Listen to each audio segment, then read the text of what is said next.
Good afternoon, and welcome to the Board of County Commissioners meeting of April 23rd, 2019. I am John Hutchings. I'm chair of the board, and to my left is Vice Chair Commissioner Gary Edwards, and to my right, Commissioner Ty Banister. To his right is the clerk of the board, Lavanita Bomar. To his right is the county manager, Ramiro Chavez, and to his right is Elizabeth Pettit, our deputy prosecuting attorney. And with that, I'm going to turn to Commissioner Banister to lead us in the Pledge of Allegiance. All right.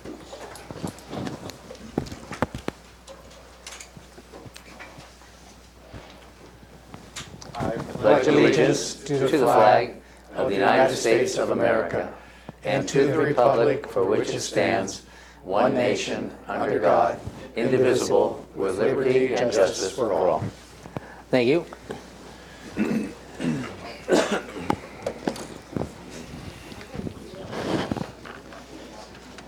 And I'm looking for an approval of today's agenda.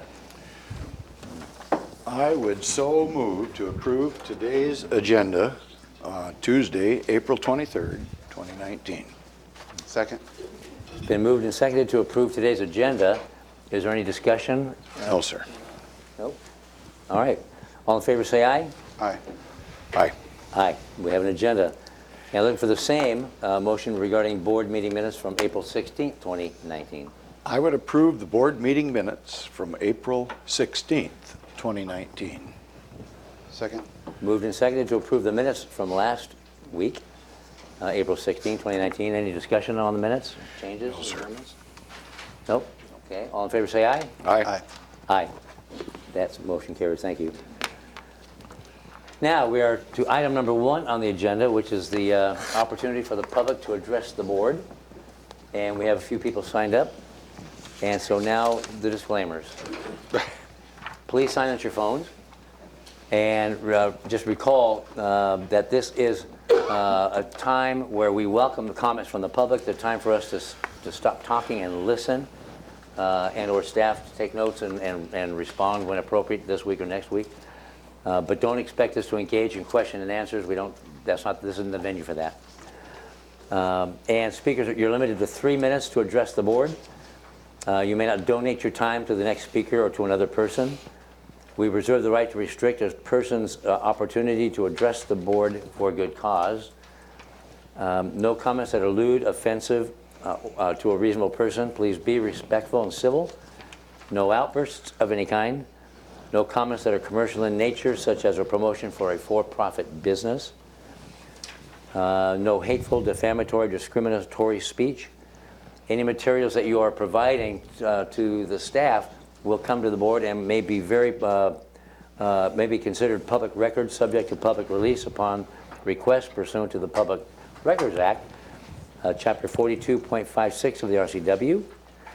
And any remarks on pending land use permits or similar matters that could eventually come before us is not advised. Don't do that, please. The timer up here shows 3 minutes. La Bonita, the clerk of the board, has the timer, the remote, just like at home. And when it counts down, you'll hear a beep and that your time is up. If you're mid-sentence, obviously finish your sentence, but please don't go on for another 1, 2, 3, 4 minutes, because we have a fair amount of people to get through. And with that, I will call your name. If you checked yes, you would like to come up, I'll call your name, and I'll also call the person that's next in line so you can get ready to come up or stand in line. And when you come up, please introduce yourself, and for the record, let us know where you live in the county. So first up is Tina Danielson, followed by Rob, I don't want to mispronounce it, Moore Weiss. Thank you. You're correct, sir. Thank you. Tina, you're on. Thank you. Hi, thank you. 3-minute pressure. My name is Tina Danielson, and I've brought today some photos, which you've looked at. Thank you. Can you put that mic closer to your mouth? Thank you, ma'am. And I also brought a letter to you that you received in February. And I've also brought 55 signatures from parents that wish they could be here today. You'd need to get some more chairs. I have a kindergartner at LP Brown Elementary, and I'm here today to voice my concerns regarding the house located at 1904 26th Avenue, adjacent to the school. I'm aware it's on your radar. I spoke briefly to the Planning Code Enforcement Division yesterday, and all I had to say was I'm calling regarding a house adjacent to LP Brown Elementary, and he knew exactly the property I was calling regarding.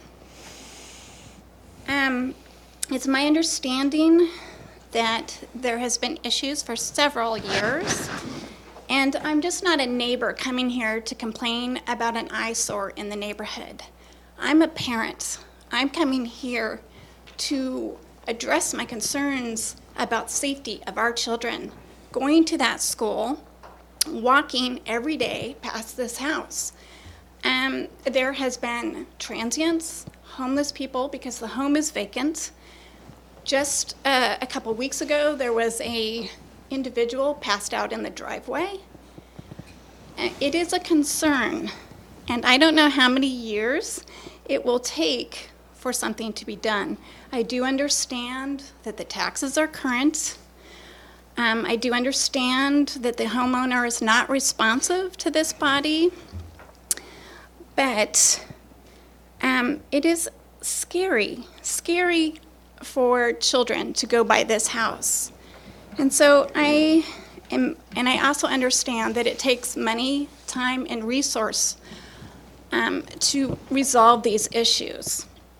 But I'm here today to ask you to work with parents, the school board, the neighbors, the community, to do something. My solution is to bulldoze it. And so in closing, I ask you to think about our children's safety. I ask you again to look at those pictures.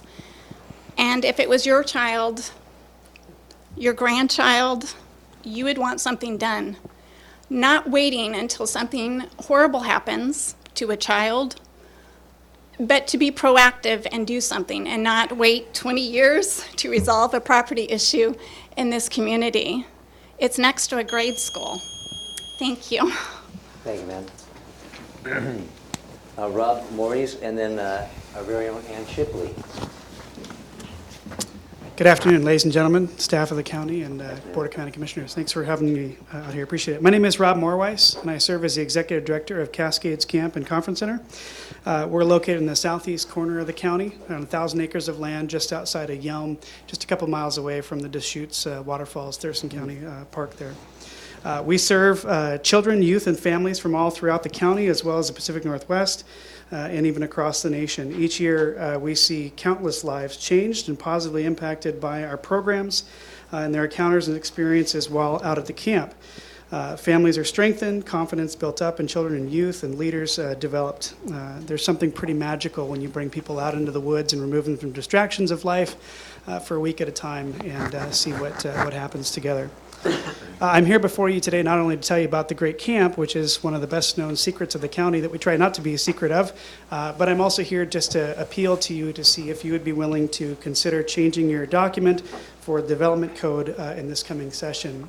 We've had an amendment before the county for the last 5 years known as B3 in your document previously that hasn't had its chance to get before you, and we would really love our chance to get before you. It's regarding Growth Management Act and Rural Growth Code that's been enacted in the county.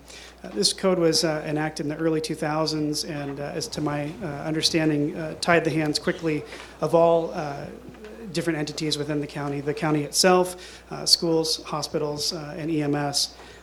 Previous exemptions have been made for all of these entities except for ourselves. We've been trying to make this happen on behalf of the camp. We've been a part of the county since 1987, have a site plan that we introduced before the county in 1987, and building to that site plan ever since, and yet we can't quite finish it because we can't build right now.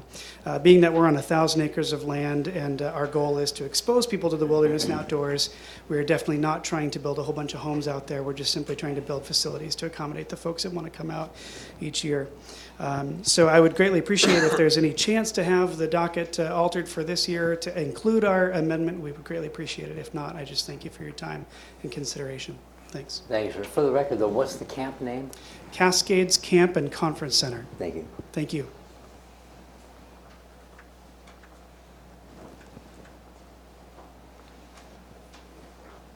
All right, Ann, followed by Sue Danver. There you go. My name's Ann Shipley, and I live in West Olympia, excuse me. I'm here to talk about the fair and the Fair Foundation. Wanted to tell everybody that we had an auction last month, which all three commissioners came to. We really appreciated that. And we made approximately $10,000. We're still adding and subtracting as money comes and goes. But we want to thank everybody that came for coming. The fair is coming July 31st through August 4th. Bring a can of food on opening day and you can get in for $1. We have a lot of new things going at the fair this year. Chicken bingo, cupcake decorating for fun, Lego contest, butterfly garden, men and women nail driving contest. If you want to know what chicken bingo is, you can ask me later. The popular tortoise man who came last year, we called the tortoise guy, is returning. We decided to have a blast from the past. So in 1985, a funeral cemetery in town that has a horse-drawn hearse brought their hearse out to the fair, and they had a booth there. One has to wonder why you'd think anybody would buy a cemetery plot at a county fair, but that's a question I can't answer. But so we're going to have the hearse come back this year, and then we're going to have some signs about hearses in general and why we have this one to begin with. And then Sunday, Thurston County Throwback is the name of the umbrella group, but it's all the historical societies in town are going to be out there having booths in the Hicks Lake Barn building to talk about their organizations. So I hope everybody can come to the fair and you'll have a good time. Thank you, Ann. You're welcome. And the tortoise guy is off the chart. Very, very good. Sue Danver, followed by Devendra Maharaj, please. Next, thank you. Did I pronounce it right? Yes. My name is Sue Danver. I'm in Western Thurston County. I am a member of Black Hills Audubon Conservation Committee. At tomorrow's briefing on the comp plan, you'll be faced with a decision which could drastically change the nature of rural Thurston County. Since there may not be an opportunity for us to speak tomorrow, I come before you today to discuss the Maytown site owned by the Port of Tacoma. The Maytown property that's being considered for an industrial rezone has a long and complex history. Black Hills Audubon signed the settlement agreement and it runs with the land. As part of that settlement agreement, the conservation groups received $325,000. We have designated a significant portion of these funds to conduct water studies to better understand the annual patterns of groundwater and surface water at West Rocky Prairie, especially near the border of the Maytown mine. A population of the federally endangered or threatened Oregon spotted frog lives in the wetlands there. We want to make sure that the frogs have enough water at the appropriate time of year to secure their future. Our consultant hydrologist states concerns he would have if a project such as the one proposed by North Point Company were to be built on the Maytown site, saying, the Maytown mine area is well known for high groundwater table that fluctuates according to the seasonality of the rainfall. The Oregon spotted frog is adapted to the seasonality and relies on a very specific range of water levels, from high water in the winter, spring to somewhat low water in the summer, fall. Land development proposed by North Point includes removal of vegetation and construction of large impervious surfaces, which would create excessive water runoff in winter and spring that moves water too rapidly through the watershed, creating a local water deficit in summer and fall. Both of these conditions, too much water in winter, spring, or too little water in summer, fall, at West Rocky Prairie would damage Oregon spotted frog habitat and threaten the frog's survival. Contaminated runoff from large impervious surfaces like those proposed by North Point can threaten downstream water quality. Stormwater runoff carries contaminants derived from the commercial industrial activities occurring on site. These contaminants range from petroleum compounds to processed chemicals to pathogenic microbes. Other chemical threats include fire retardants that would be likely used to extinguish fires caused by accidents at the commercial area. Any of these contaminants would be harmful to downstream fish, frogs, plants, and other aquatic species. Furthermore, downstream rural waters users that rely on groundwater as their sole drinking water would permanently be impacted by the North Point contaminated source. I thank you for considering my comment. We will be sending this document later today, plus the being finished 2018 report by our hydrogeologist. Thank you. Thank you, ma'am. Devendra, followed by Sharon Koontz. Can I send someone else, because I'm not quite done with my comments? Can I trade places with Meryl first? Oh, yeah. Only today. Yes. Good afternoon, County Commissioners, City staff, and Thurston residents. Thank you for this opportunity to speak. My name is Devendra Maharaj with Verizon Wireless. My office is located in Bellevue, Washington. I understand that part of today's agenda is to touch on the 2019 Thurston County Comprehensive Plan. I am part of a Verizon team tasked with helping over 60 counties and cities within the state of Washington develop good, workable wireless code that benefits both the municipality and the direction that the wireless industry is heading. In fact, municipalities across the country are working to streamline their permitting processes for new and existing technologies. This is pursuant to an FCC order requiring this code update by June of 2019. So over half of the Washington counties and cities have already adopted new code, municipalities such as Tumwater and Kent. I am currently actively working with the city of Auburn, Kitsap County, as well as Skagit counties, as well as a few others, to meet this new deadline. So Thurston County has done some great work already. Verizon is just here to help Thurston County comply with those new laws and secure a workable and effective wireless code. As such, Verizon is requesting that the wireless code ordinance be given priority to ensure that it's either on the 2019 comprehensive plan or it's worked separately in the near future so that we can bring that connectivity and that better service that the residents, the visitors, and the businesses of Thurston County deserve. Thank you so much for your time. I am available for questions should you have any. Thank you again, and good day. Thank you, sir. You're welcome. After Sharon Koontz is Jim, and it's either Inot or Inot. Meryl's going. Oh, I'm sorry. Yeah. Yeah, changing the battery. Hang on. Sorry. So now I need your name and where you live, ma'am. I'm gonna give you. Okay, I'm standing by. That's. But wait, is Sharon, are you going to speak as well? Yes. Okay. Trading places. All right. Go ahead, ma'am. Meryl Bernstein, 417 143rd Avenue, Southeast, Tenino. Good day, commissioners and viewers. Firstly, I'm opposed to the Port of Tacoma and North Point rezone docket request. Secondly, the rezone, can you hear me okay on that? Yes. Secondly, their rezone target, one of the few remaining large Thurston County areas near I-5 that provide nourishing terrain and respite, one could say, for elk herds, coyotes, and other reclusive animals is, as it appears, totally out of place. Take a studious look at all of the undeveloped acreage and the expanse around the property. Visitors, neighboring communities, bicyclists, campers, and all types of recreationists, as well as property owners, know all too well the value of this pristine area. So much so, they prioritize the task of saving it from incongruous development, aiming for perpetuity. The current zoning also protects and preserves our aquifers, allowing for replenishment, which is paramount by anyone's standards, in addition to many other critical areas which are of the utmost importance according to the county's own criteria.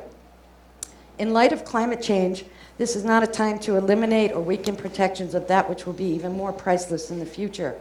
I have never written a comment inclusive of climate change.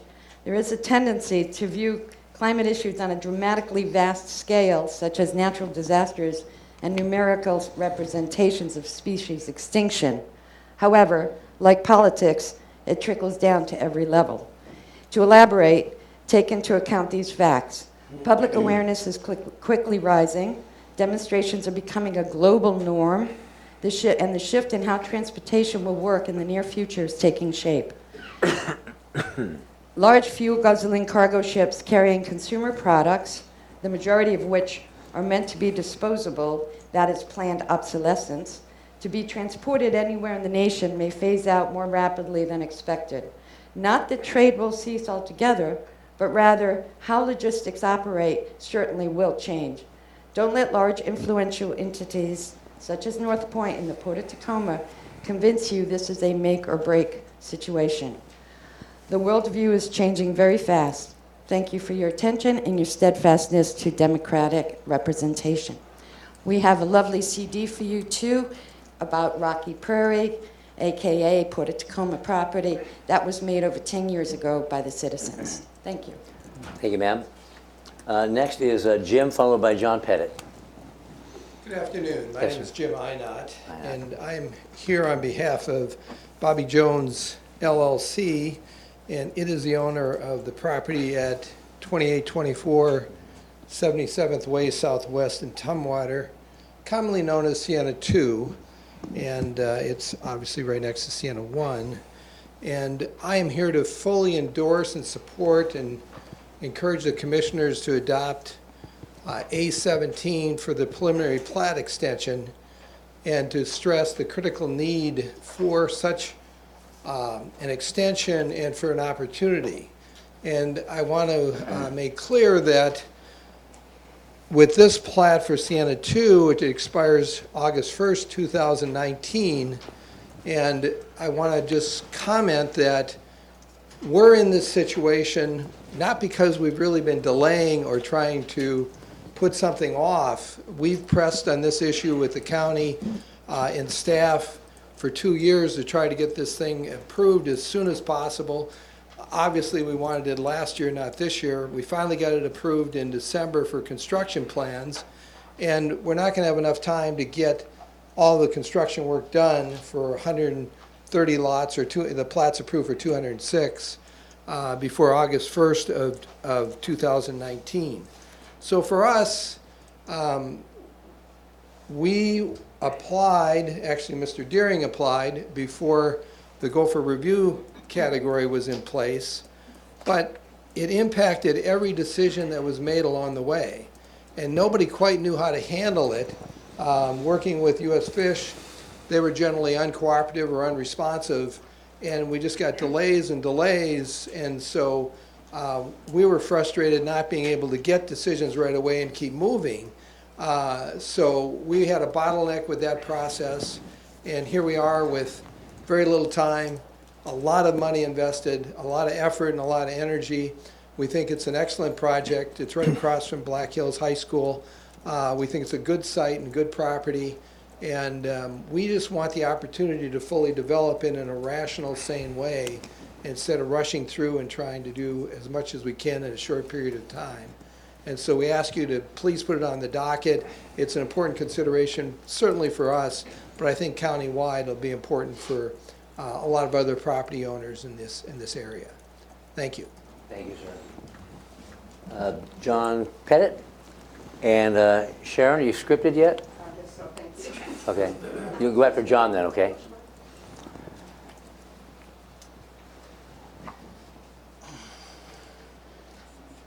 Good afternoon, Commissioners. I'm John Pettit. I live in East Olympia. Previously, I had dropped off a letter over here, and I don't know if Mr. Romero has provided you all a copy of this letter. Not yet. You will see that what the letter is, it's a response to a public records request. The public records request is directly related to the Henderson inlet and stormwater, well, I should say stormwater, but the shellfish protection area. And of course, associated charges for septic systems in through that area. My request had to do with requesting information regarding a review for new information, and as you can see, it was highlighted. I didn't highlight it.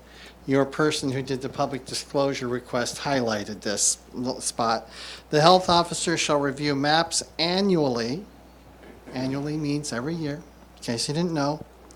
to update the boundary based upon new information obtained regarding drainage flow and location of OSS and other improvements. Now, the significant part of why I'm bringing this up is, upon going through this entire letter, you're going to find out the county has neglected to do any annual report or findings regarding drainage flow during this time frame.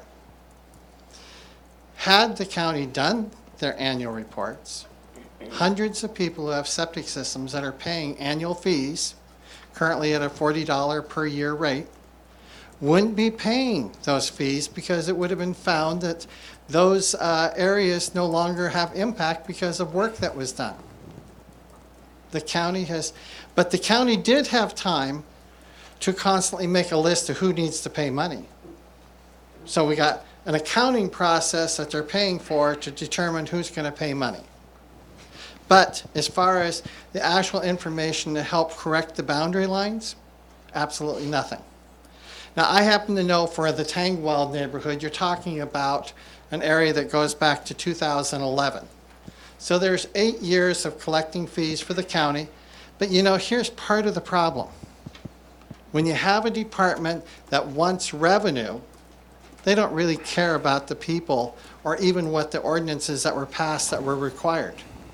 When the county didn't fulfill their duty, at that point in time should be the time to be considered when you should start refunding all the fees that were collected since the time it should have been done back to all of the people who have been paying fees that are wrongful in nature. Thank you. Thank you. Shannon. I'm sorry, Sharon. Sharon. No, wasn't close enough. And then followed by Terry Ballard.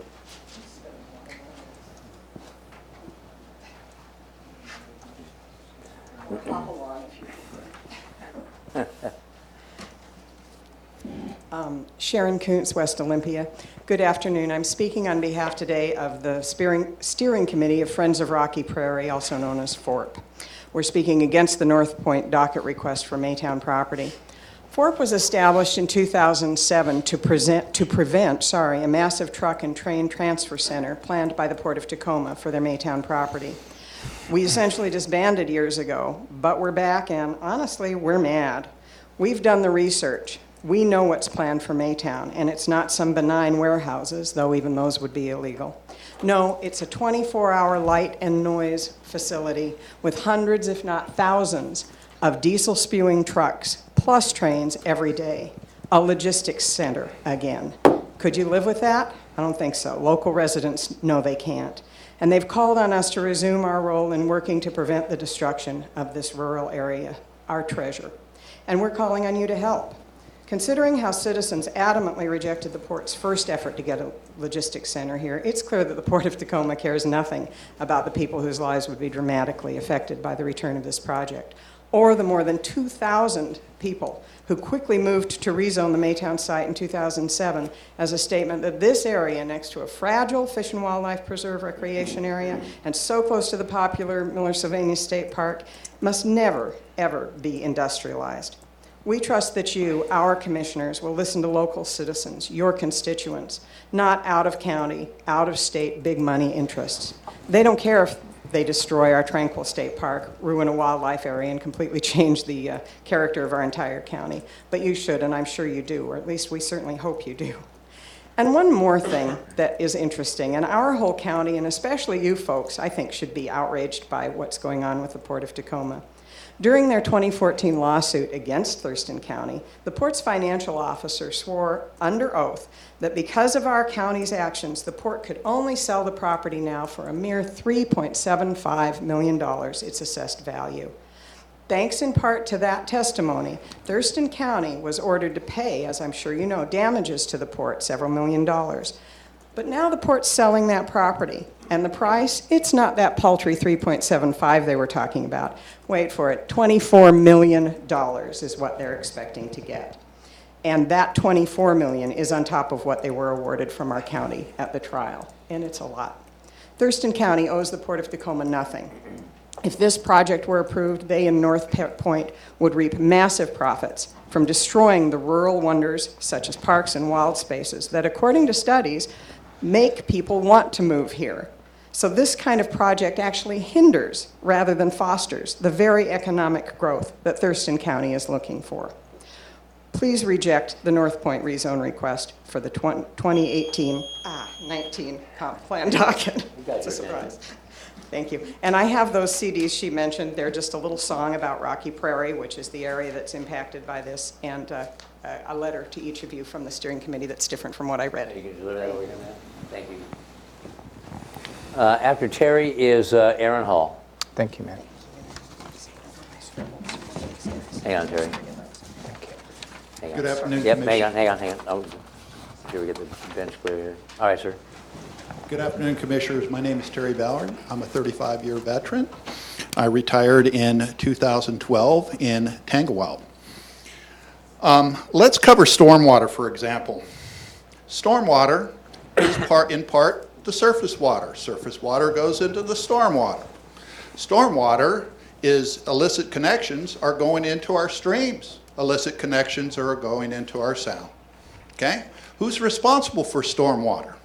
Well, the Department of Ecology gives that responsibility to the outlining unincorporated Thurston County and its incorporated cities. What do? They push their stormwater into the lakes and streams and sound.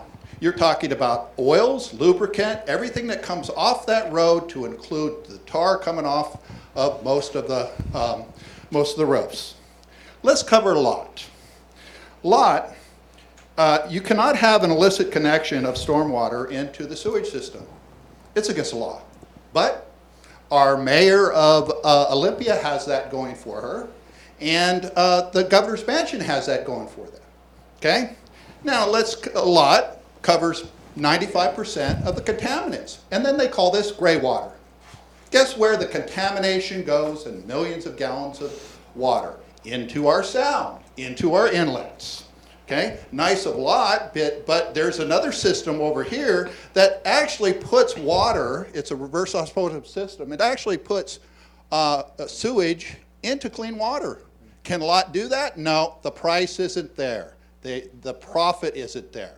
They'd rather give their money to the homeless, give their money to everything, rather than to clean our water.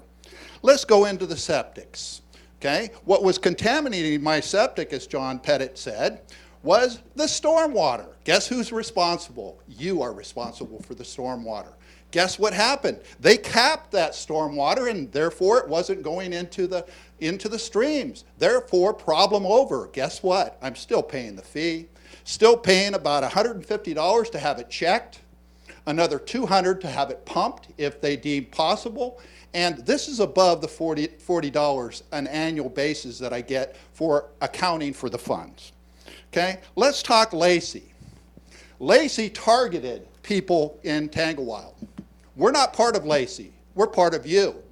They said if we have they said we are so close to their city sewer that we need to hook up, and per their ordinance, if we have a problem with our septic systems, we have to convert to city sewer.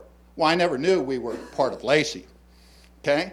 And as far as the Burlington Northern Santa Fe Railroad, who owns all of the oil cars going through, guess who owns that?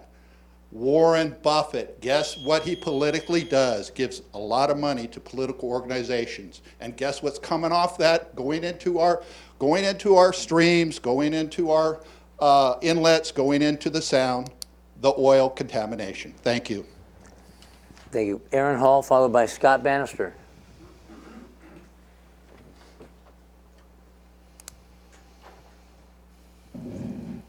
Can you hear me all right? Yep. Beautiful. Thank you. Good afternoon, Good afternoon. Board of County Commissioners and residents of Thurston County. My name is Erin Hall. I'm the Government Affairs Director for Olympia Master Builders.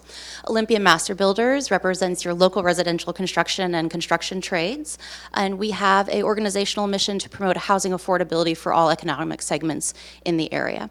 And with the housing crisis in Thurston County, oftentimes that simply means getting more housing units online.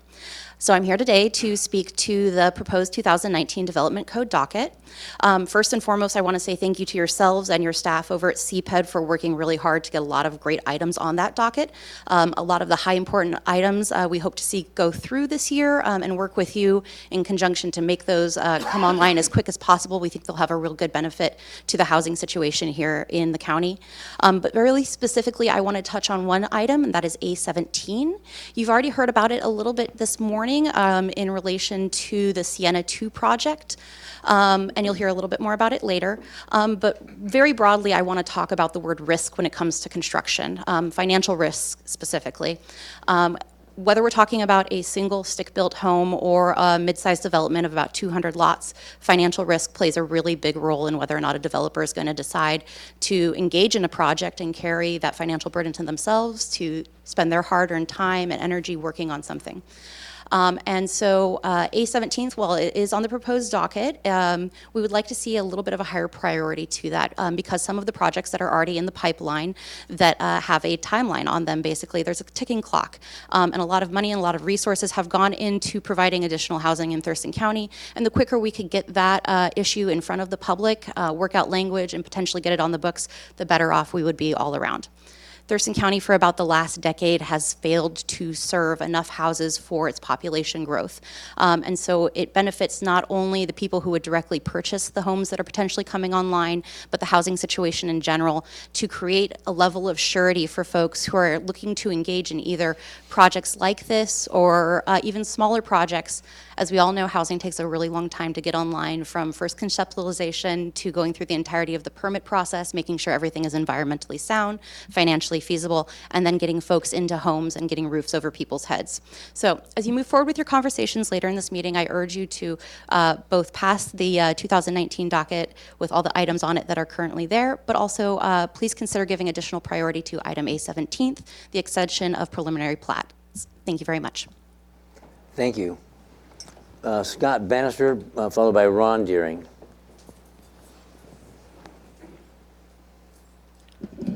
Good afternoon, Commissioners. I'm Scott Banister from Yelm. I'm following up on some of the crimes that we've been bringing forward to the county. And one in particular is the county title examiner. Supposedly, the county commissioners are supposed to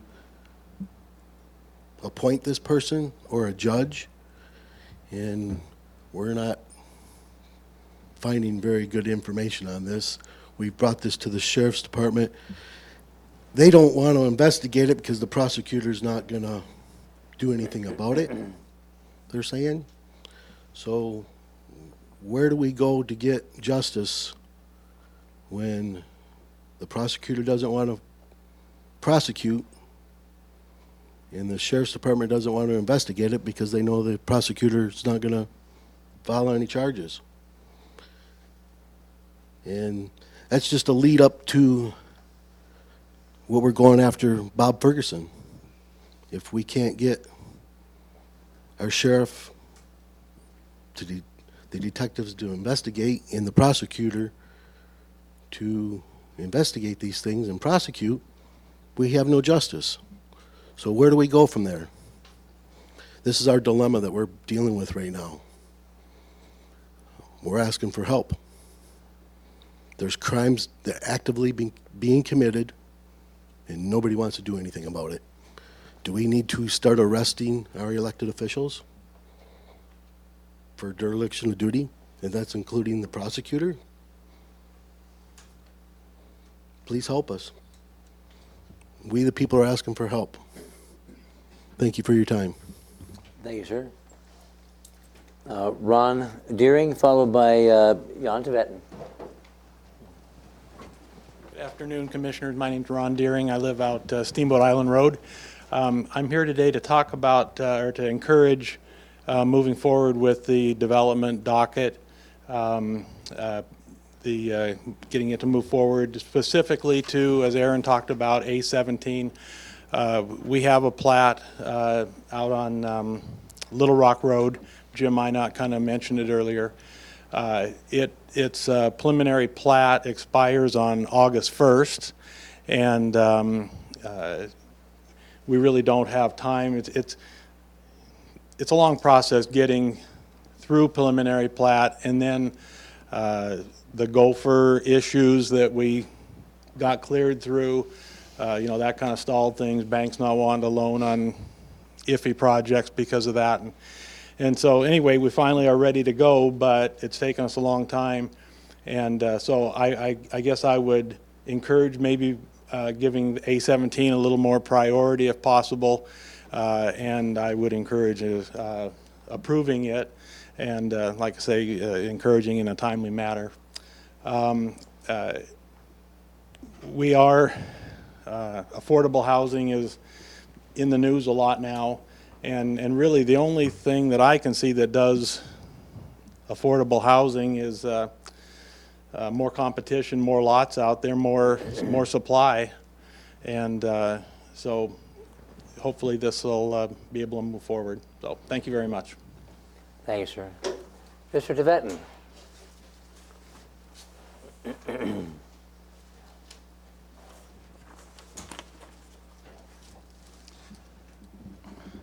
Good afternoon, Commissioners. Good afternoon, sir.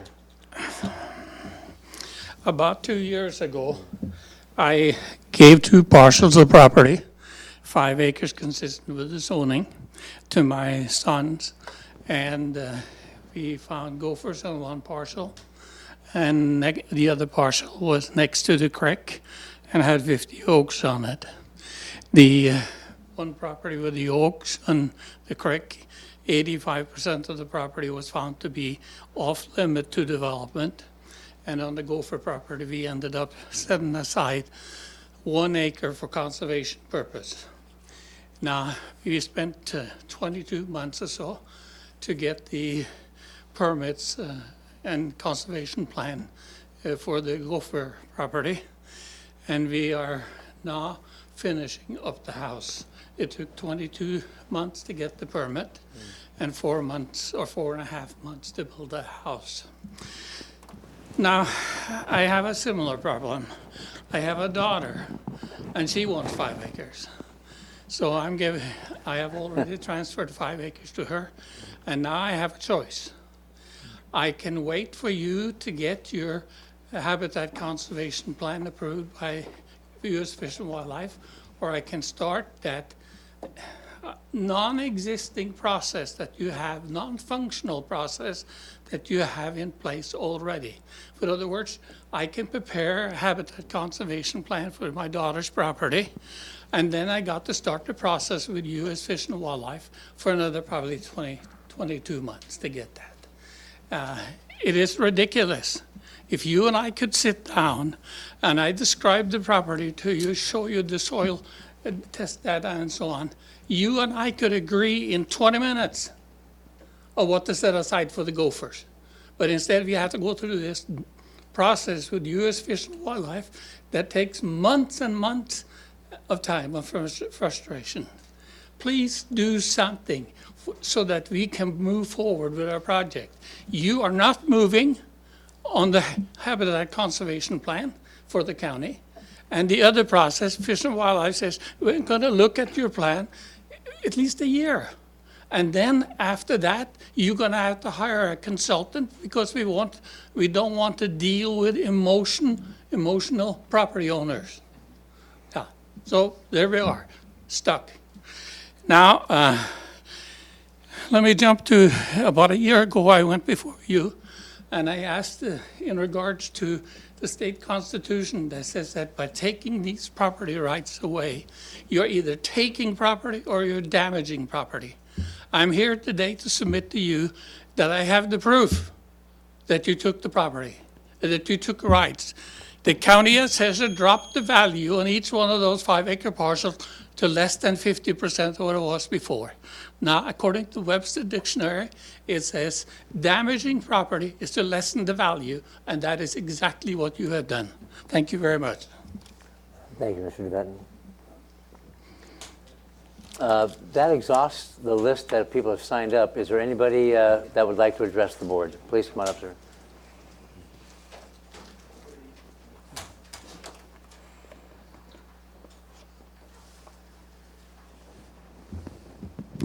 Obviously, I didn't plan to speak today. but I'm compelled.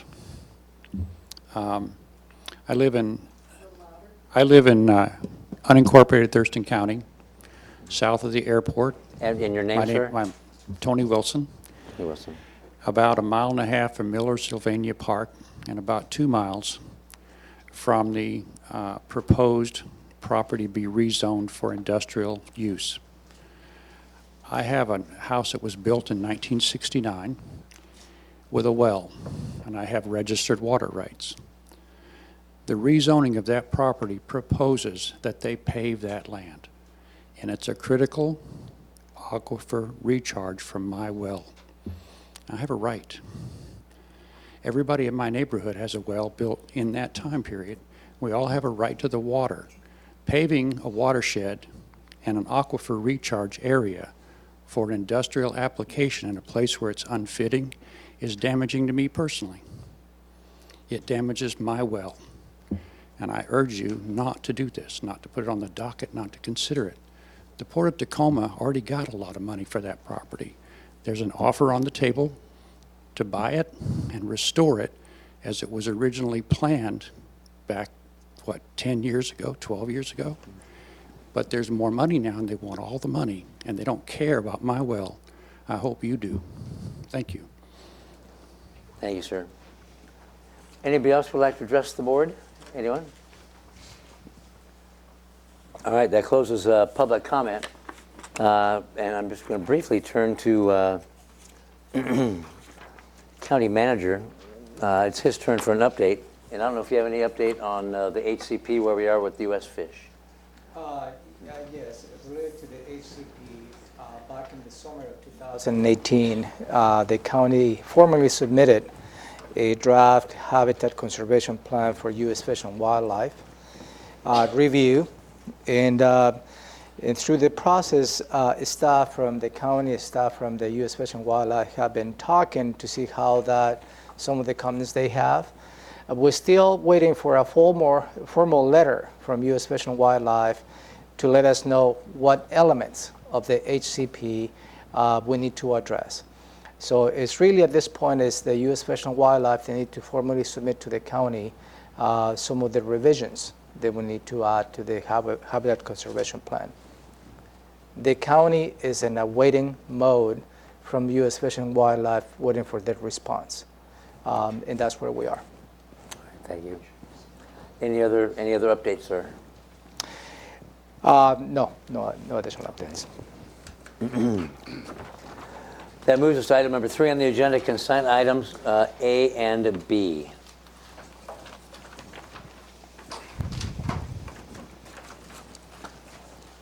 And is there a motion to approve? Yes, I would move to approve consent items A and B. Second. Then move to accept consent items A and B. Any discussion on those items? No, sir. No? All in favor say aye. Aye. Aye. That carries. Thank you. Agenda item number 4, department items now. The first one is the auditor, and it's a purchase of an elections sorter upgrade. Kelly or Deanna or both.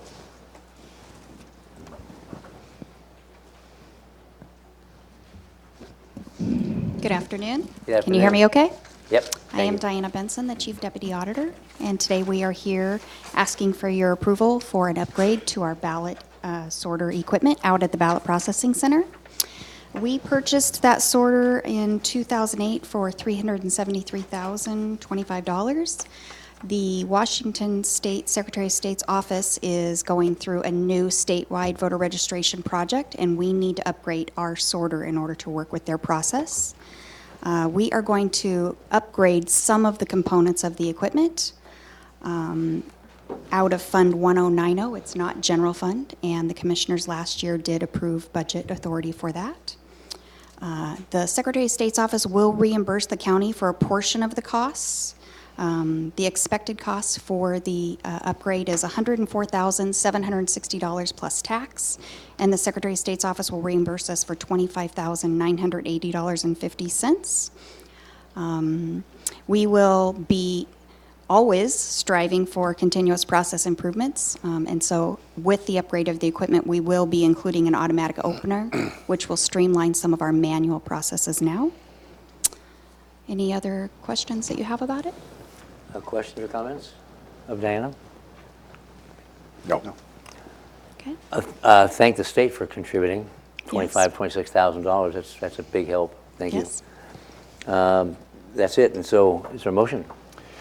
Yes, but maybe prior to that motion, I would point out that we've had many discussions over these issues, and that's why we're not getting into an in-depth discussion now. And if you ever want to hear those as a member of the public, come to our work sessions. And that's where all that takes place. So, or it's live streamed. Or it's live streamed, and you can watch it, that's right. And you can always come out and visit the ballot processing center so you can see the sorter in action. Okay. That's right. I would move to authorize the Thurston County Auditor to upgrade their ballot sorting machine in the amount of $104,760.50 plus applicable taxes. Second. It's been moved and seconded to approve the purchase for the election sorter upgrade. Any further discussion on that issue? No, sir. No. Nope. All in favor, say aye. Aye. Aye. That motion carries. Thank you so Diana. much. Thank you, Tilly. Agenda item number 5, emergency services, purchase of a 2019 Ford Expedition for Medic 1. Kurt.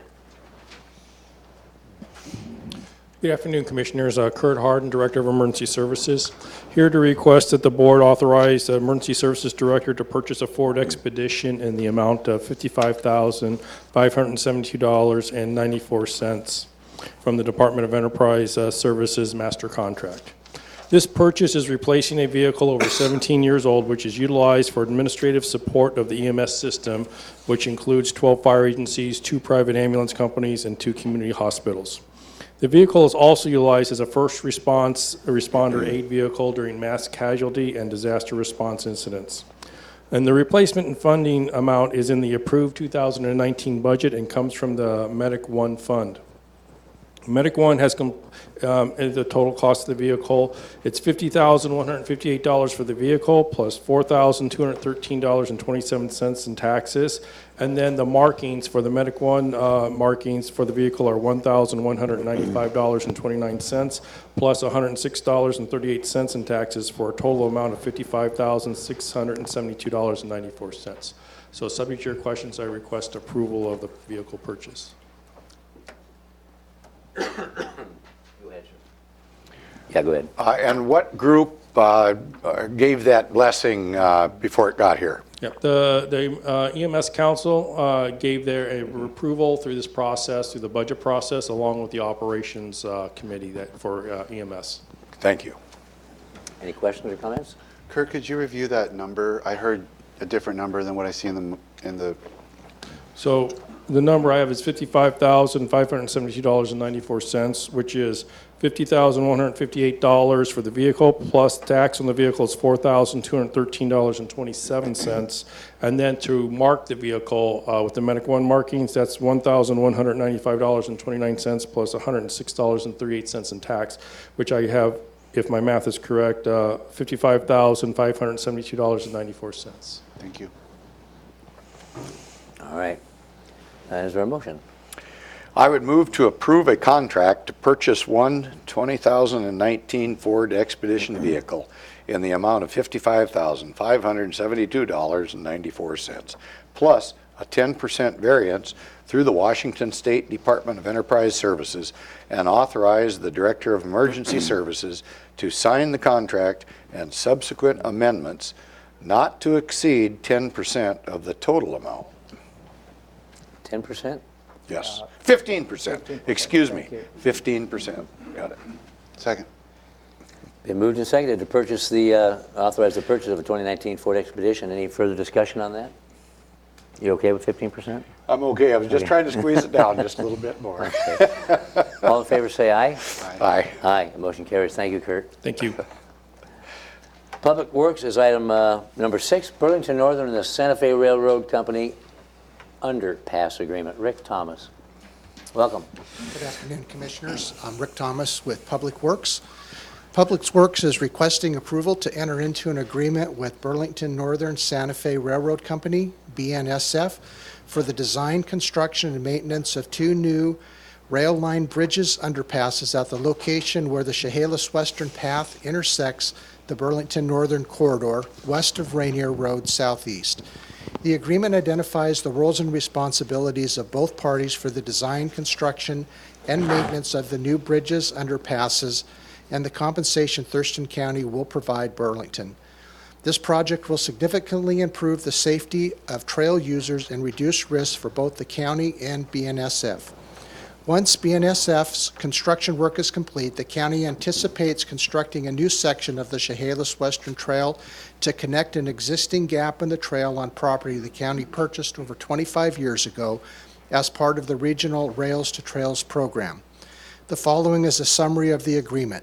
The county will pay BNSF an amount not to exceed $1.2 million to design, construct, and maintain the 2 bridges and underpasses. The county will also pay BNSF for a property easement as well as an administrative processing fee, all of which is expected to be less than $25,000. REIT and park impact funds in the amount of $500,000 is included in the 2019 budget.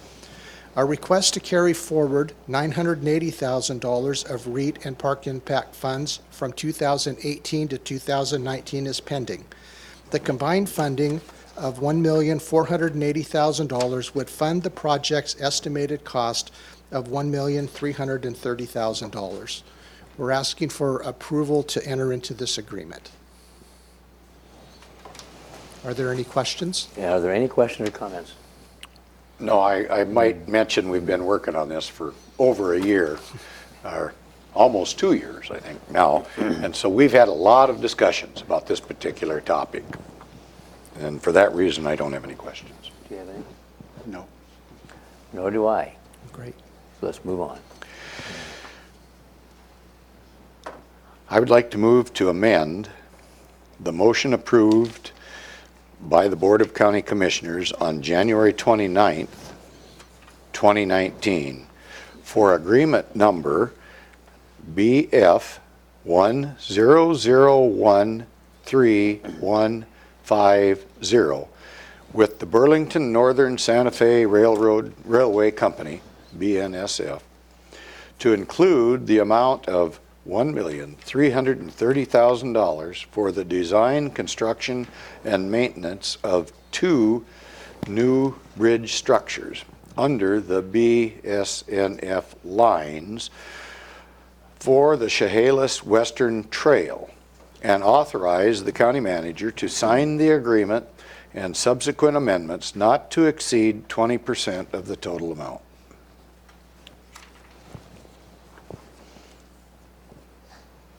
Second.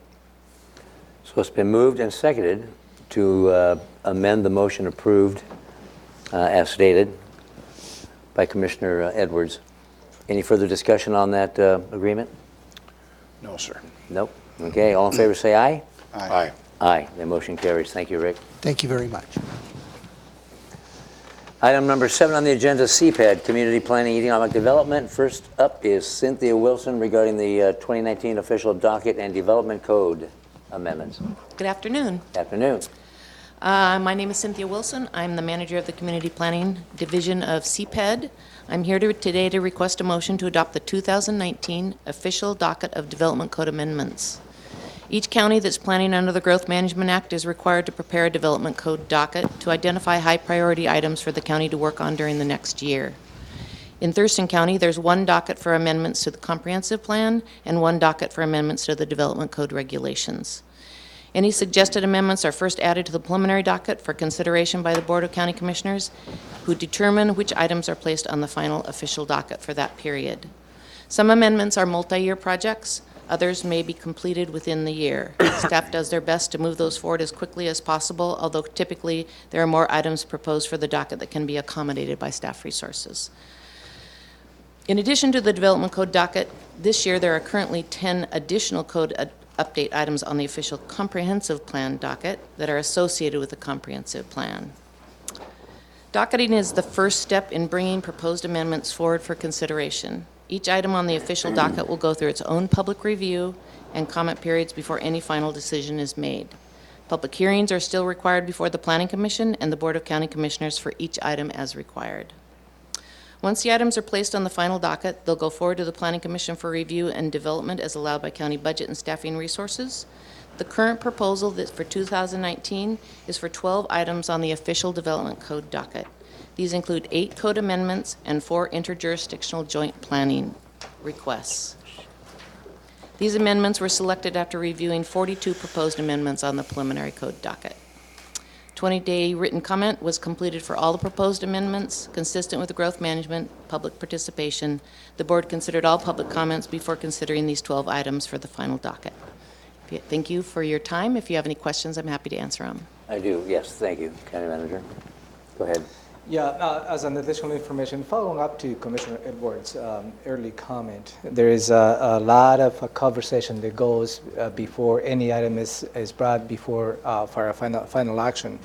In this particular case, it was a robust conversation on many occasions. Early in the year, on March 29, 2019, you held a public planning session all day where you had a very good conversation related to specific items included on the development code doc and the final list for your consideration today. So let me walk you through each individual items because each commissioner had a perspective and they voted on a specific way as to how those individual items should be included on the list that you're considering today. So let me begin with item number A5, which is the review of administrative variances, limits, and zoning ordinances. The vote was 2-1, where Commissioner Metzger voted no. Item A7, which is the review of the low-impact development standards. The vote was 2-1, where Commissioner Metzger voted no. Item A9, amend the planned industrial park district to allow correctional facilities as a special use in the PI district. That was a unanimous decision by the board. Item A16, which is amend zoning ordinance to add a site plan review process to single-family residential other permits review, vesting, and other permits. That was a unanimous decision by the board to include this item. Moving on to item A17, which is the plat extension, Title 18, platting and subdivisions. That was a 2-1 vote where Commissioner Messer voted no. In items A6, which is the shoreline management plan, critical area ordinances, it was a unanimous vote by the board to include that item. Item A13, the miscellaneous critical errors, that was a unanimous vote by the board. In item A15, change the name of Chapter 20.6 violations and enforcement to administrative procedures. That was also voted unanimously by the board. And the reason that I'm highlighting this is because 2 items, you really discuss each individual item to a great extent. You exercise your votes on an individual item. In today's item for your consideration, you vote on the overall development code docket. Any questions? Questions or comments? Are we going to touch on the other? Oh, hang on, if you have any questions, go ahead. No, go ahead, sir. Well, if this is the right time to make comments, I just want the public to know this was, as Ramiro said, very complicated series of multi-issues. And these are not necessarily statements about the merits of the proposals, but there's also work capacity, and it's creating a work plan. My position, these are the ones that we approved. We also removed, as I think Cindy said, 42, and we're down to 12. Yes. So there were a lot of 2-1 and 3-0 votes to remove things, but we're just left with the votes on the ones that got through. And my positions were really, I want folks to understand that the same staff that's going to be working on this docket is working on the comprehensive plan, which was due in June 2016, the Shoreline Master Program, which is due 6-7+ years ago. the joint plans with our municipalities, which directly relate to economic development in our fastest growing area, the urban growth area of Lacey. To me, these were our highest priority items. And since these items were, staff had previously asked us not to add any additional items until those 3 behemoths were completed. And since then, we've lost 3 key staff positions, and those positions have not been filled. So in light of all that, I was very careful about adding additional items to our staff when we've got these legal requirements and things that are so fundamental to the business of our county undone. So I just want folks to understand where my votes were coming from. It was largely a capacity issue, and but I'm comfortable approving the work docket as we've hashed out among the 3 of us, because it's a reflection of our balancing of all those factors. So. All right, thank you. Gary, go ahead. I would just ask the county manager, the other 4, we don't talk about those at this point in time? We did 8 of the ones. Yeah, the joint plan request, those were those were approved by the board unanimously as well. Okay. Because those are, but they're part of this motion, aren't they? Yeah, as Commissioner Minster stated, those are required to coordinate the planning efforts with the jurisdictions. Yeah. Okay. Thank you. Thank you for the clarification. Just clarification is all. Okay, now we've got a long motion to go with this one. That was just A. Oh, I see what you're saying. Okay, funny. I would move to approve the 2019 official docket of development code amendments. Second. Been moved to approve 2019 official docket of development code amendments. Any further discussion on it? No, sir. No. All right, all in favor say aye. Aye. Aye. That carries. Thank you, Cindy. Thank you. Thank you, Romero. 7B, Stream Flow Restoration Planning Grant. Allison Osterberg. Good afternoon, Commissioners. Good afternoon. Allison Osterberg, a senior planner with Thurston County's Community Planning and Economic Development Department. And I'm here before you today with the pleasure of 2 actions that are related to the county's response on water availability and the response to the legislation, the Stream Flow Restoration Act that was passed by the state last year. For the first item, I'm going to pass it over to Caitlin Nelson, who's an associate planner with Thurston County, who's been with the county since January. As you're all aware, I am moving on to a new position, and Caitlin has the great responsibility to pick up some of that work. She's more than capable of taking on all this work, and she's already proven herself to be doing a really great job on it. So for the first item, I'm going to pass it over to her, and then I'll be back.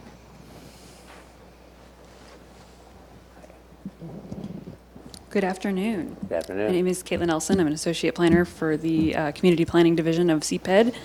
My background includes a degree from Western Washington University in Urban Planning and Sustainable Development through Huxley's College of the Environment. I've been working at Thurston since January, as Allison mentioned, and prior to this I was working on both long-range planning and current planning at the City of Anacortes. I'll be the project manager for the 5 RIAs in Thurston County, which include working for the plans for mitigating impacts of well withdrawals on stream flows, as well as the implementation of the plans, which right now Nisqually is the one that's in that process. I'm here to request a motion to approve a contract with the Department of Ecology for the stream flow restoration project. The goal of Thurston County's participation in this effort is to ensure watershed restoration and enhancement plans, or watershed plan amendments, are developed with the use of accurate information from the county, and that the actions and strategies included in the plans have the greatest likelihood of being implemented in a way that will result in a net ecological benefit to streams in Thurston County, while also minimizing the negative impacts for Thurston County citizens. The agreement period is through June 30th, 2021, in keeping with the deadlines in the legislation. Okay. Questions, comments? No. Anything? Oh, Nope. Okay, there we Nope. We've had lots of discussions. Here we go. I would move to approve an agreement with the State of Washington Department of Ecology for $260,700 to support Thurston County participation in the stream flow restoration planning process established by RCW 90.94, and to authorize the Community Planning and Economic Development Director to execute the agreement and the future amendments not to exceed 25% of the authorized amount and required time extensions to complete the projects. Second. It's been moved and seconded to approve the agreement with the State of Washington DOE. Any further discussion on this? No, sir. No. All right, all in favor say aye. Aye. Aye, that motion carries. Thank you. Thank you, Caitlin. Next, 7C is resolution approving the Nisqually Watershed Management Plan Addendum, and again, we still have Allison Osterberg. Good afternoon, Commissioners, and I'm back here again to request the board approve one of the watershed plans that Caitlin mentioned. This is an addendum to the original Nisqually Watershed Management Plan, and this is the first watershed management plan that was approved at the state level under the Stream Flow Restoration Act. The Stream Flow Restoration Act was passed by the legislature in 2018, and it's commonly kind of thought of as the Hearst Fix Bill, and that legislation set a few things in place that the county had to respond to. The first was that we set in place the required state-mandated well fees for different watersheds, as well as some recording requirements. And in the longer term, the bill set in place the requirement to do planning in different watersheds to look ahead at the future projected growth on permit-exempt wells in different areas of our county and other counties around the state, and to then develop a list of actions that would mitigate or offset water use from those wells and how that affects our streams and our and salmon, particularly endangered salmon, which was one of the big issues in the Nisqually plan. All of those watersheds in Thurston County, we are planning on slightly different deadlines, and the capacity funding from the Department of Ecology that the board just approved will help us to participate in those efforts. For the Nisqually watershed, the legislature set a deadline of completing that amendment of February 1st of this year, which was a very fast timeline.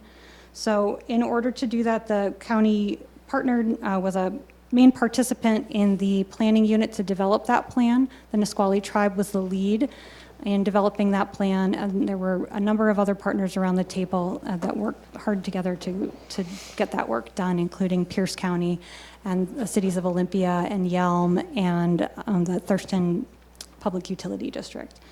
And the outcome of that work is that we developed a plan that I think really balances the needs of future rural development in Thurston County and Pierce County and Lewis County, while also considering and laying out a plan to do some really significant ecological restoration and improvement that could benefit this watershed in the long term and really results in a win-win. That plan, we briefed the board on the draft plan in January, and the board provided staff with direction to move forward with provisional approval. That plan was approved unanimously by the planning unit in January and was reviewed by the Department of Ecology under its criteria for net ecological benefit. And Ecology provided a determination and approved the plan by February 1st, saying that it met the requirements of the legislation for a plan that both projected out future impacts in the Nisqually watershed and would result in a net ecological benefit. But the condition of their approval, they put a few conditions on that. And that was that we would need to, a plan is only good as the work that's done by it. And Ecology's order of adoption had 3 conditions: that we would continue doing annual reporting to Ecology on the plan implementation throughout that 20-year planning process, that we would do a more detailed assessment of water quality and in-stream flow benefits every 5 years, starting in 2024, and that we would continue ongoing compliance with the required fee and recording restrictions established by RCW 9094, the Stream Flow Restoration Act. So those fees remain in place for the time being for the Nisqually watershed until such time as we continue through implementation and if we were to identify another path. So with that said, the request before the board today is to approve the final Nisqually Watershed Plan Addendum in support of the Stream Flow Restoration Act. I'm happy to take any questions. Any questions? Allison, we have I know we have 2. Do we have 3 more watershed plans that involve Thurston County? We staff? have 3 more watershed planning processes and 4 more watersheds or RIAs, water resource inventory areas. 2 of them are in the Shea-Hit list, and so that's a combined effort. And the money in that previous item, grant money, is that spread between all of those remaining planning efforts, or is it allocated to a particular? Both of those things are true. There is money, there are tasks in the grant that are allocated, so it is allocated across the different watersheds, but there's also a certain amount that's for the general planning across all the programs. So there are tasks in the grant, there's dedicated funding in the grant to fund the planning work that the county has been doing and will be doing for each of the individual watersheds. Okay, and, okay, I think that's. Anything, Commissioner Edwards? No. Okay. I would just point out for folks that if they want to learn more about that plan, we did 2 Thurston County Connections pieces, and I'd say the second piece is kind of a medium dive about what it kind of means to you, you know, and what it means to the community, and that what are the innovative elements. The first piece, though, was a deeper dive into the structure, how the work was done, and it was basically a presentation Allison gave to the Chelan Basin Partnership, which I just bookended with some introductory remarks, but it's a really good summary of this plan and how it works and how it was put together. So I would encourage people to take a look at that. Good. All right. I would just maybe mention that little tongue twister, or something to bring on some thought. No one doesn't live in a watershed. So it's important to everybody, whether you know it or not. Wow. Okay. Okay. I would move to approve a resolution approving an amendment to the Nisqually, Or an addendum? addendum to the Nisqually Watershed Management Plan in response to the 2018 Stream Flow Restoration Act. Second. It's been moved and seconded to approve the resolution. Any further discussion? No. Okay, all in favor say aye. Aye. Aye. Aye. Motion carries. Thank you, Allison. Thank you. Thank you, Caitlin. Thank you, Caitlin. Agenda item number 8, approval of a procurement policy. Robin. Thank you, Commissioner. My name is Robin Campbell. I'm the Assistant County Manager. And today I am asking your approval of the updated procurement policy for Thurston County. Major changes in the policy are due to the fact that federal laws and state laws have changed. Federal laws now require jurisdictions that receive federal money to have clear connection to federal laws in their purchasing policies. So we have updated our purchasing policy to reflect those rules in federal law. We also aligned our purchasing thresholds for competitive bidding with the new federal thresholds. We took this opportunity to align purchases made with non-federal funds to state law for purchasing under bid or by competitive RFPs. And we also changed the delegation of authority in order to streamline the process so that offices and departments would bring contracts to the board that go out to competitive bid. But anything below those thresholds delegates authority to offices and departments to sign for their directors or elected officials to sign the contracts. Those are the major changes. The communication strategy, I'll send an email out this afternoon to all staff letting them know that this policy has been updated.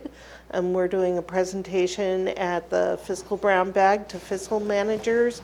I'll be talking about this change at the director and elected deputy meeting. And then soon we'll offer training countywide on the policy. So I'd be happy to answer any questions you may have. All right. Any questions regarding the procurement policy? No, I don't really have a question. I have a concern, maybe. On this particular action, should I refer, it just says a procurement policy as explained by Robin Campbell, or, I mean, is that enough to meet all the legalese? I believe it's enough. It is enough. You move to approve the procurement policy for the county. Yes, I know, but I'm just pretty open-ended there, but okay. But you can amend the action as you see fit, absolutely. So if you feel that perhaps you may want to introduce an amendment to the action, Then, please go ahead and do it. yeah, he can just read the motion as is, can't he? Or does he have to be amended? So, because this is already published agenda. Oh, published, okay, that's So it. you may need to Okay. read the As action. long as it will suffice, that's all I'm concerned about. Read the action, and then you may introduce an amendment to the action, and you No, vote on that if that's not amendment. necessary, I don't think I do. I just was concerned. It's a very short motion. It is. I've never had one this short, so you're making me nervous here. And we are approving. That might be the reason. It's too short. On tape, we're approving what you just said. Yes, really. yeah. Okay. Okay. And I might note on short notice with a thumbs up from the county manager along with this. Okay. That link. Putting us in compliance with federal guidelines and mandates. Yes, it has been scrutinized to ensure that it is in compliance with federal and state laws. And also, before this item became available for your consideration today, legal review has been provided. Okay. Thank you. I would move to approve the procurement policy. Second. It's been moved and seconded to approve the procurement policy. Any further discussion? No, sir. No. All in favor, say aye. Aye. Aye. Thank you. Carries. Passes. Now we're moving on to commissioners' reports on our activities from the last week, or anything else you'd like to opine on. And who wants to start? Ty. Sure. So important things I did last week. I took a tour. I'm a representative for Thurston County of the JASCOM Board, which is Joint Animal Services Committee, and took a tour of the animal shelter that we have in Thurston County, which really is facing a number of challenges. We have a new executive director, and I'm looking forward to working with her on where we're headed in terms of capital projects. You know, the staff is doing a great job with the space they have, but it is a very challenging situation that they're facing with the different kinds of animals and the different kinds of services they have to provide and the different kinds of very limited space they have for all the different projects. You know, it's not dogs and cats, it's dogs of different types. It's dogs that are ready for adoption, separated from dogs that need medical attention, separated from dogs that came in from certain sources that have to go through a quarantine period. It's a very challenging, and I was very impressed just by the whole operation. So I look forward to working with improvements to that. Attended the STEADY meeting in Bucota, which was a great presentation on what's going on in Tenino with their creative district down there, their application for that. Yesterday was Earth Day, and I attended a tree planting ceremony with Ralph Monroe, Bob Barnes, and some children from McLean Elementary School planting trees over by the Ralph Monroe Trail in West Olympia, close to my neighborhood. Attended the fundraiser this morning for Monarch and with my fellow commissioners. And the other thing I wanted to say is I read an editorial in the Olympian from the county's agricultural specialist, Stephen Bramwell, of the Western State, sorry, not Western State, got behavioral health in the brain, from Washington State University Extension. And, you know, he talks about in some statistics that I found troubling. Apparently, we have lost nearly 20% of our working farmlands just in the period from 2012 to 2017. And so This is an issue that the commissioners will confront as we deal with the agricultural chapter of our comprehensive plan. I know the Community Farmland Trust has made a series of recommendations to our staff and to the Planning Commission, and I hope they look at those seriously and give us feedback on that so we can try to assess the right policies to try to stop that loss of our working farmlands in Thurston County. Good. Commissioner Edwards. Well, I guess I would start with what all three of us did this morning, which was going to the Monarch fundraiser. And I would encourage anybody that's interested in child and family issues and what children go through a lot of times. There's a wonderful book out. It's called Spilled Milk, and it's the author is K.L. Randis, and that individual was the speaker. You hold that up. They're trying to get it on the camera here. Oh, okay. There you go. That was the speaker this morning, and boy, you talk about a riveting presentation that was paid attention to by all those in attendance. You could have heard a pin drop, and it's worth reading. It's good stuff. She gave a firsthand account of what took place here, and just to let you know what some of those folks dealing with social service issues and what kids in general have to put up with. It's heart-wrenching. Anyway, other than that, I guess water and biosolids was a big piece of last week, and I would comment that working on correcting an issue that the county is working with the Rochester community, and that has to do with a circus that's going to be put on Thursday and Friday, May 30th and 31st, down in Rochester, from 5 at night until 7:30, both days. And boy, it was there 2 years ago, and it was a hoot. Let me just, is that an official statement? It was a hoot. Everybody enjoyed it. The community made a fair amount of money for the Chamber of Commerce to conduct all their community programs that they put on down there through the course of the year. So I'll just give them a little plug because I was working on getting a solution to a problem they ran into, but I'm sure it's probably been addressed by now by the folks across the hall. So, is there also a circus coming to Rochester on Tuesday? This coming Tuesday? Well, I'm going to let you comment on that. You're going to mention that, aren't you? Okay. Next week? Okay. That's good enough for me for now. I would just, can I have that the Monarch one? I just want, it's a children's Advocacy Center is the title. Children's Justice and Advocacy Center out in Lacey, and they do absolutely hands down marvelous work. And it struck me as well this morning. You have a couple hundred people, a few hundred people in this room at St. Martin's. And when she was speaking, there was no clinking of glasses or forks to plates, so it was dead silent. She was riveting. It was very, very good. So yeah, I can't wait to dig into that book, and I'm sure it's going to be emotional and very well put together. Some of the things I did, I attended the 10th and final and presented at the Together's Healthy Futures Conference at the Great Wolf Lodge last week. Our BHO has sponsored that event. It's their 10th and final one. And I had the pleasure of introducing a young lady named Erin Jones, who is also a spellbinding motivational speaker, has a tremendous story to share, to tell. And she's out of Tacoma. Just an amazing, inspiring woman for not only kids, but also for young ladies.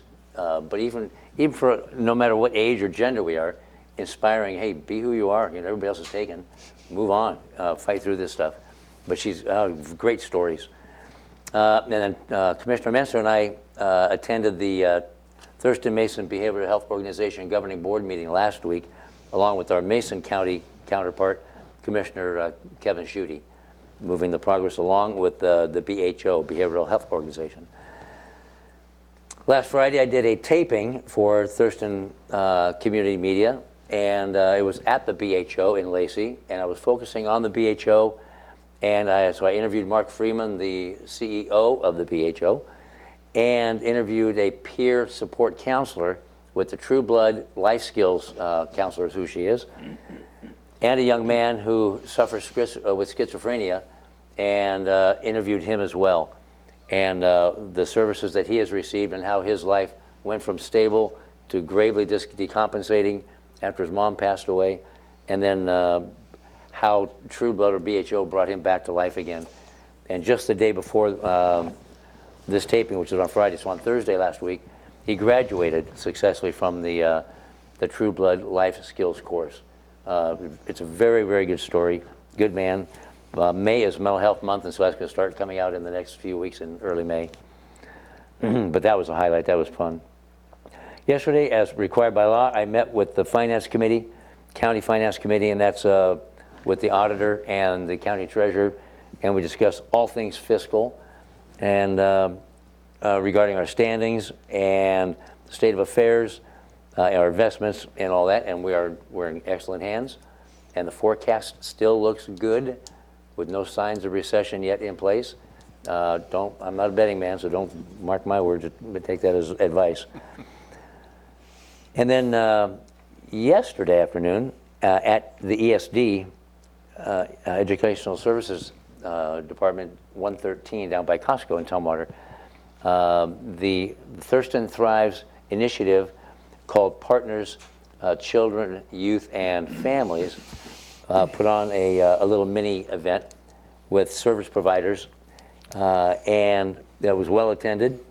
And a gentleman, the director of the state of Washington Department of Children, Youth, and Families, Frank Ordway, presented. And he did an excellent job presenting on what the state's doing regarding families and youth and children, studies and streamlining and funneling resources to get people back and whole again. That was very good. And then our own Thurston County, Mariano Garro, our epidemiologist, presented on the Thurston County health risk or health ratings and the healthy use survey, and that was good, very good. And then a week ago yesterday, I attended the Capitol Lake / Deschutes Watershed Executive Work Group, and that is coming along. They're doing 3 different phases, and we're still in phase 1, getting ready to move into phase 2 in several months. There'll be an update at one of our check-in sessions. But that process is moving along very nice and smoothly, and that is it. So now I turn to the county manager. Thank you, Commissioners. Let me walk you through to your combined upcoming schedule. The appointments that are going to be part of my report is where at least 2 commissioners are in attendance. You may have individual appointments on your individual calendars, and those will not be part of my report. Before I can start with the specific appointments, I'd like to remind the public that the next board meeting, which is scheduled for Tuesday, April 30th, it will be an offsite board meeting. It's going to be held at the Rochester Middle School Commons, located on 9937 US 12 in Rochester, Washington. And that meeting will begin at 5:30 in the afternoon. And the reason as you have an offsite meeting is an attempt to the Board of County Commissioners to reach out to the community. This is the first this year. We are planning to have 2 others on the different districts that you represent, and the specific locations at the time will be available. But again, it will be located on the Rochester Middle School Commons, 5:30 next Tuesday. So beginning this afternoon, 5:30 in the afternoon, you have a public hearing related to a potential ballot measure related to the new courthouse and regional administrative building. Tomorrow, Wednesday, April 24th, at 7 in the morning, you have been invited to participate on the Capital Land Trust Conservation Breakfast. That's going to be located on the Marcus Pavilion on the St. Martin's University campus. 9 in the morning, you have a briefing from the Housing Authority of Thurston County. 2 in the afternoon, you have a briefing related to the comprehensive plan update, which also you will hear some details on the comprehensive plan docket items. 3:30 in the afternoon, you have a briefing on the Henderson Inlet shellfish closure response plan. Thursday, April 25th, 9 in the morning, you have a briefing from CPED related to the permit process improvement. At 9:30 on April 25th in the morning, you will have a briefing related to the Water Resources Division update. At 10, you have a commissioner's check-in. An agenda will be available 24 hours in advance. At 4 in the afternoon, you have been invited to participate on the Family Support Center of South Sun ribbon cutting ceremony, which is going to be located at 3545 7th Avenue Southeast, Olympia, Washington.